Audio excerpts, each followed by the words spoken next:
All right, you guys have been asking for it. NDI.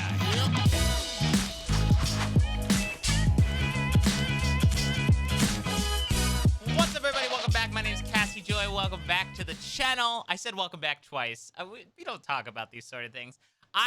Listen. I am a mess, but that's why you watch me. No, you watch me for the informative content.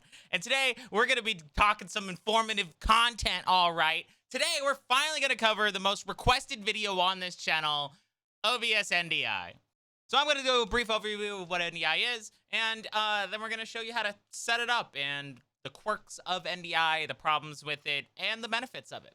So for those who don't know what NDI is a network distributed interface? I don't actually know what NDI stands for. What NDI does is it'll allow you to send video packets over a network to another computer for capture. And this is used a lot in professional broadcast. Like, I work in professional broadcast for a living, and we use it a lot these days to do like spy cams or robocams or the like. Something that the quality and latency doesn't matter on, but we still need the feed regardless. That's not to say that the quality of NDI isn't there. It's getting better with each iteration, and when there's dedicated hardware like some of the new tech stuff that they make, the new tech Spark, and some other softwares that are implementing NDI, or some other hardwares that are implementing NDI into them, they're getting there. They're getting there, and they're looking really good. But the biggest problem it still is and will always be latency on NDI. It's anywhere from like 3 frames to 15 frames. And when I say frames, I mean, you know how your counter will be 30 frames a second or 60 frames a second?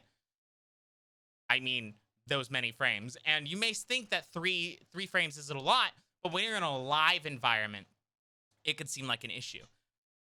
You notice the delay when you're in a live audience. Thankfully, we don't have that issue in live streaming, especially the way that I'm going to show you how I do my setup, which is probably not the most performant, but it's the best way to reduce the noticeable delay when doing NDI from a live streaming environment. The point of using NDI when you're streaming is you can have a 2 PC setup without a capture card, and albeit there's some give and take, you can have a 2 PC setup without a capture card and reduce the load on your gaming PC. Running NDI will still accrue a load on your gaming PC because you still need to have an OBS instance open on your gaming PC for it to work. But by just using NDI and sending the stream to another computer to do the live encode to Twitch, you greatly reduce the load on your computer, depending on the specs, but you can greatly reduce the load on your computer. From my testing on my 3900X and 1080 Ti, there's about a 3 to 4% overhead on my CPU to run NDI. If you're already running your computer balls to the walls, just having OBS open, you may not be able to use NDI efficiently without lowering your settings. All of my testing is done at 1080p 60, so I would wager to guess that running at a lower resolution like 720p would reduce your load and your latency, but I haven't tested that because those are not the settings that I use for my live environment, and I typically go with the best possible quality settings that I can achieve in a live environment. That said, let's get into it. You're going to go to the OBS forums page, or directly to the GitHub, which I will have linked below, and download the Windows installer package for NDI. Make sure your OBS is closed and launch the exe and run the installer. That's all you have to do to get this thing installed. It's actually super simple. Now we're going to reopen OBS, and we're going to get into the fun bits. For hardware live streaming, you're going to want both of your computers to be hardlined. You can do the NDI over Wi-Fi, which I will show in a later video when I have the money to purchase the mobile app and show you guys how to turn your iPhone into a webcam using NDI. But for this case, you're going to want the hardline. It's how you're going to have the least amount of latency and the least amount of quality problems. To get started, it's super simple. You go up to the tool. You'll have your OBS windows open. You go up to the tools section.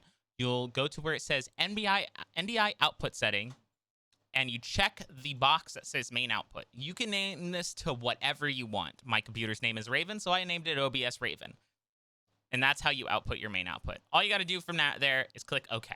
Doing this method will use your current live streaming settings to broadcast over the network. In order to change your output settings, you have to uncheck the main output box and then go into your stream settings and edit from there, and then recheck the output box. to restart the NDI stream. Once you've started up your NDI stream, you're going to go over to your second computer, and you're going to go add source. It's important to note that you need NDI installed on both the computers, if that wasn't obvious. When you go to add source, you'll see that there's an NDI source available there. Click that, create new like you would any other source. There should be a drop down under the source name that should be the computer that you just named. And all you got to do is click it, click OK. And there's your NDI stream working and ready. It's important to note that you need at least a gigabit connection for this, and if you can have a dedicated NIC just for NDI, that would be more ideal. If you pay attention to your network performance while using NDI, especially while live streaming, you'll see that you can reach upwards of a gigabit pretty easily, depending on your streaming situation and what you're broadcasting at. And that leads into my biggest issue I've had with NDI is sometimes it will just not work that great. It will seem to limit itself to 250 megabit for some reason. I haven't quite figured that out. If someone in the comments knows why it does that and can correct me, I'll pin the comment. But that's been my biggest issue with it and why I don't use it in a live environment anymore, because it's just not reliable in that way. Some days it will just not function as intended, and I personally do not know why. It's important to note that in the source settings for the NDI source, you want to make sure that it's matching the same settings as what your OBS is. So make sure your color range is set to the same, and your color space is set to the same as your OBS layout. If you want to know more about color space and color range, here's a link to an Epos Fox video. He's already covered it in a very detailed way, and I love Epos, so go check him out. He also makes great streaming content. You'll notice at the bottom there's a latency mode. You can test this out for yourself and see how it affects on your network. I typically run it normal, but sometimes low works okay. It's still very experimental and can cause dropped packets. And that's about all you need to do to get NDI up and running and enjoy your free 2PC setup. Like I've said, there's some drawbacks to this. I've mentioned the fact that sometimes the networking doesn't seem to want to work properly. You're taking a quality sacrifice as well when you're doing this, because network video, especially on the consumer side, isn't as high quality as if you were using a capture card. But if you have two PCs and you need to loosen the load on your gaming computer for something, or you just want to dip your feet into two PCs, this is a great way to get started until you can get a high-end capture card. Now, one of the big problems people have with two PC setups is how to manage them. I see people all the time with multiple keyboards and mice on their desk, and it pains my soul. So what I use to manage multi-PC setups is a little app called Synergy, and this is a little bonus bit for this video. But if you go to simless.com, they have this wonderful app called Synergy. Now, it's a paid-for app, but it only costs $30, and I entirely recommend this. This allows you to seamlessly take your mouse from one computer to another and have it be as one big desk environment. It allows me to only have one keyboard and mouse on my desk when using two computers. It's pretty easy to set up if you just follow the installation instructions. I'm not going to go over it in this video, but if you would like to see a Synergy video and how I use it, say something. So what are some other use cases for OBS NDI? Well, say you have a computer in another room that you want to stream to.